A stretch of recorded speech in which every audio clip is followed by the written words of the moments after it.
मेरी भाषा हिंदी भाषा परिवार में आप सभी प्यारे विद्यार्थियों का एक बार फिर से स्वागत है।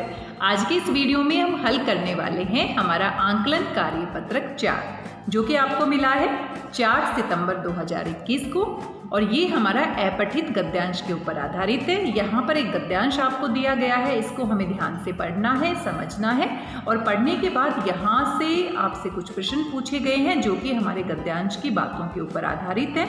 यहाँ कुल आपसे 10 प्रश्न पूछे गए हैं। तो आइए सबसे पहले अपने गद्यांश को पढ़ लेते हैं, समझ लेते हैं क्या कुछ यहाँ पर दिया गया है। निम्नलिखित गद्यांश को पढ़कर नीचे पूछे गए प्रश्नों के उत्तर निर्देश अनुसार लिखिए। प्रश्न संख्या 1 से 4 तक प्रत्येक के लिए 1 अंक रहेगा। 1 से 4 जो आपके प्रश्न है वहां पर 1 अंक के लिए प्रश्न है आपकी। प्रश्न संख्या 5 से 6 के बीच में आपके 2 अंक के हिसाब से उत्तर लिखने हैं, और 7 से 10 के बीच में आपको 3 अंक के हिसाब से उत्तर लिखने हैं। आइए सबसे पहले अपने गद्यांश को पढ़ लेते हैं।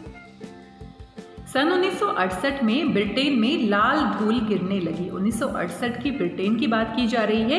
वह सहारा रेगिस्तान से उड़कर आई। कौन से रेगिस्तान से उड़कर आई है? सहारा रेगिस्तान, आपने जरूर नाम सुना होगा। जब उत्तरी अफ्रीका में टैंकों का युद्ध चल रहा था, टैंकों से युद्ध लड़ा जा रहा था, और सहारा जो हमारा रेगिस्तान है तो वहां पर टैंक चलाए जाएंगे तो धूल बहुत ज्यादा उड़ने लगी।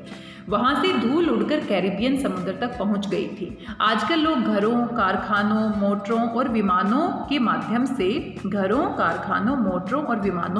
से हवा, मिट्टी और पानी में अंधाधुंध दूषित पदार्थ प्रवाहित कर रहे हैं। अंधाधुंध यानी कि बुरी तरह से, दूषित यानी कि जो खराब होते हैं, दूषित होते हैं।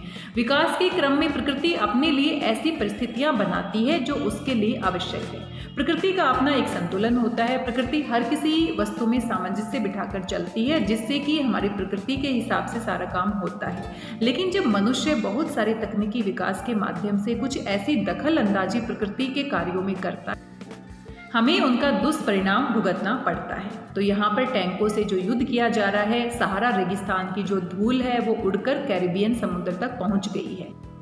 इसलिए इन व्यवस्थाओं में, किस व्यवस्था में? प्रकृति की व्यवस्था में मनुष्य का हस्तक्षेप यानी कि दखल अंदाजी करना सभी प्राणियों के लिए घातक होगा। घातक यानी कि नुकसानदायक होगा, प्राण घातक होगा। प्रदूषण का मुख्य खतरा इसी से है कि इससे परिस्थिति संस्थान पर दबाव पड़ता है। घनी आबादी वाले क्षेत्रों में कार्बन मोनोऑक्साइड की वजह से, कार्बन मोनोऑक्साइड गैस होती है जिसके बारे में आप सभी जानते हैं, की वजह से रक्त संचार में, ब्लड प्रेशर को ही हम हिंदी में रक्त संचार कहते हैं, 5 से 10% ऑक्सीजन कम हो जाती है। शरीर के ऊतकों को 25% ऑक्सीजन की आवश्यकता होती है। शरीर के जो ऊतक होते हैं, टिश्यू जो होते हैं, उनको 25% ऑक्सीजन की आवश्यकता होती है। लेकिन कार्बन मोनोऑक्साइड की वजह से ये जो हमारा रक्त संचार है उसमें ऑक्सीजन की कमी हो जाती है।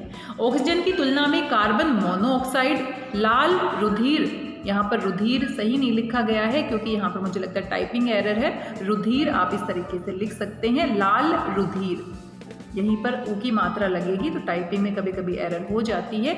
लाल रुधिर कोशिकाओं के साथ ज़्यादा मिल जाती है। इससे ये हानि होती है कि ये कोशिकाएं ऑक्सीजन को अपनी पूरी मात्रा में संभालने में असमर्थ होती हैं। तो जो हमारी कार्बन मोनोऑक्साइड गैस है वो कितनी खतरनाक होती है, इसके दुष्परिणाम यहाँ पर बताए गए हैं। आराम की स्थिति में मनुष्य को 10 मीटर हवा की आवश्यकता होती है। 10 मीटर, तो मुझे लगता है यहाँ पर 10 मीटर नहीं होना चाहिए क्योंकि जो हवा होती है वो 10% हवा की आवश्यकता होती है, क्योंकि हम मीटर में हवा को नहीं नाप सकते हैं। कड़ी मेहनत कर उससे 10 गुना ज़्यादा चाहिए, और जब हम कड़ी मेहनत करते हैं तो हमें यानी कि 10% से ज़्यादा ऑक्सीजन की आवश्यकता होती है। एक दिन में एक दिमाग को इतनी ऑक्सीजन की आवश्यकता होती है जितनी कि ये कई हेक्टेयर वनों से पैदा होती है। हम सभी जानते हैं पौधे ऑक्सीजन का मुख्य स्रोत होते हैं, पौधों के माध्यम से हमें ऑक्सीजन मिलती है। मिट्टी में बढ़ते हुए विष से वनस्पति की निरंतर कमी और महासागरों के प्रदूषण आदि की वजह से ऑक्सीजन की उत्पत्ति में कमी होती जा रही है। तो जो प्रदूषण बढ़ रहा है उससे निरंतर ये जो ऑक्सीजन है जो हमारे लिए बहुत ही आवश्यक है उसमें कमी होती जा रही है। प्रदूषण इसका मुख्य कारण है। इसके अतिरिक्त प्रतिवर्ष हम वायुमंडल में 80 अरब टन धुआं फेंकते हैं। 80 अरब टन, जो कि बहुत ही खतरनाक है, और इसके परिणाम हमारे सामने आते भी हैं। अनेक प्रकार की बीमारियों का हम शिकार हो जाते हैं। पूरी तरह से वातावरण प्रदूषित हो जाता है। कारों तथा विमानों से दूषित गैस निकलती है। जो कार होती हैं, विमान होते हैं, जो फैक्ट्रियाँ होती हैं, उनसे कितनी दूषित गैस निकलती है जो पर्यावरण को प्रदूषित करती है। तो ये सभी बातें पढ़ने के बाद, समझने के बाद इससे संबंधित हमसे प्रश्न पूछे गए हैं। आइए देखते हैं कौन कौन से प्रश्न यहाँ पर पूछे गए हैं। अगर हमने ध्यान से इसको पढ़ा है तो हम अच्छे से हम इसको कर पाएंगे। तो आइए सबसे पहले हम देख लेते हैं, आइए प्रश्नों को देख लेते हैं। सबसे पहला प्रश्न यहाँ पर दिया गया है, हवा शब्द का पर्यायवाची शब्द होगा। तो आप अच्छे से जानते हैं, बचपन से पर्यायवाची शब्दों के बारे में आप पढ़ते हुए आ रहे हैं। हवा को हम वायु भी कहते हैं, हवा को हम अनिल भी कह सकते हैं, अनिल भी हवा को कहते हैं, हवा को हम पवन भी कह सकते हैं। तो ये इसके पर्यायवाची शब्द है, कोई भी एक आप यहाँ पर लिख सकते हैं। धुआं शब्द का तत्सम शब्द होगा। तत्सम जो शब्द संस्कृत से सीधे प्रयोग किए जाते हैं, और तद्भव, यहाँ पर धुआं हमारा क्या है, तद्भव है, क्योंकि ये परिवर्तन करने के बाद हिंदी में प्रयोग किया जाता है। तो धुआं से जो हमारा तत्सम शब्द बनेगा वो बनेगा धूम्र। धूम्र को हम संस्कृत में प्रयोग करते हैं और धूम्र से हमारा परिवर्तन करके तद्भव रूप बना है धुआं। तो यहाँ पर तत्सम शब्द क्या होगा, धूम्र होगा। अगला प्रश्न है, मनुष्य शब्द का समानार्थी शब्द होगा। यहाँ पर समानार्थी शब्द बताना है, पर्यायवाची शब्द बनाना है। तो मनुष्य को हम मानव भी कहते हैं, मनुष्य को हम इंसान भी कह सकते हैं, इंसान भी हम कह सकते हैं। तो यहाँ पर इन शब्दों के पर्यायवाची शब्द आप यहाँ पर लिख देंगे। मनुष्य को हम मानव भी कहते हैं, इंसान भी कहते हैं, आप कोई भी पर्यायवाची शब्द यहाँ पर लिख देंगे।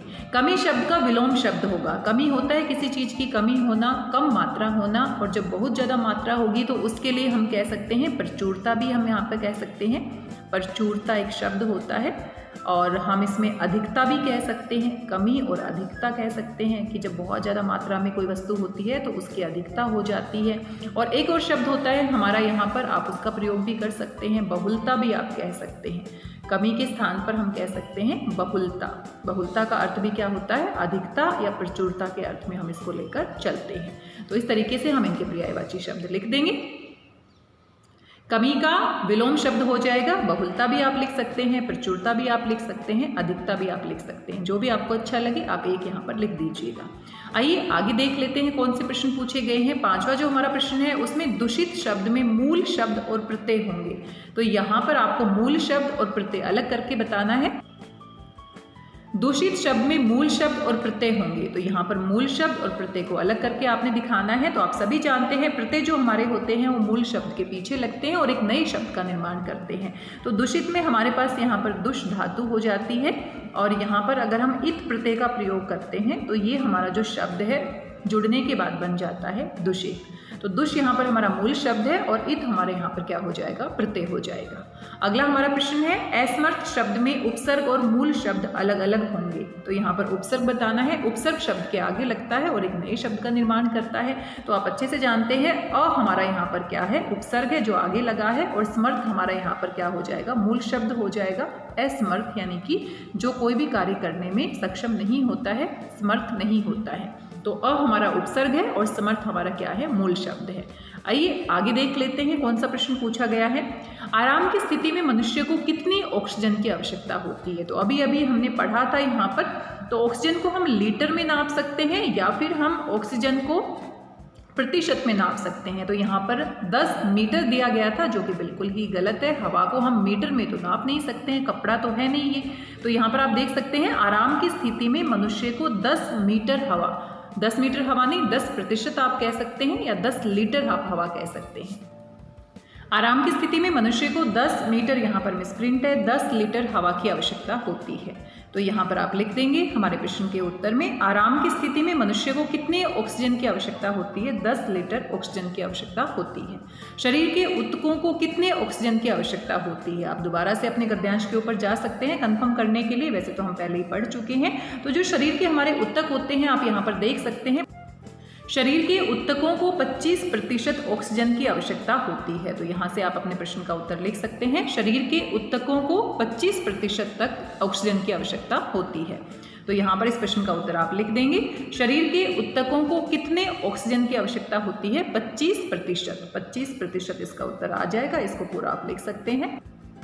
अगला प्रश्न है, मिट्टी में बढ़ते हुए विष से, विष यानी कि जहर, वातावरण पर क्या प्रभाव पड़ता है। तो मिट्टी में जो बढ़ता हुआ विष है, जो जहरीली गैसें हैं, जो जहरीले पदार्थ हैं, उससे वातावरण पर बहुत बुरा प्रभाव पड़ता है। और आप अपने गद्यांश के ऊपर भी आप देख सकते हैं, यहाँ पर चिंता जताई गई है।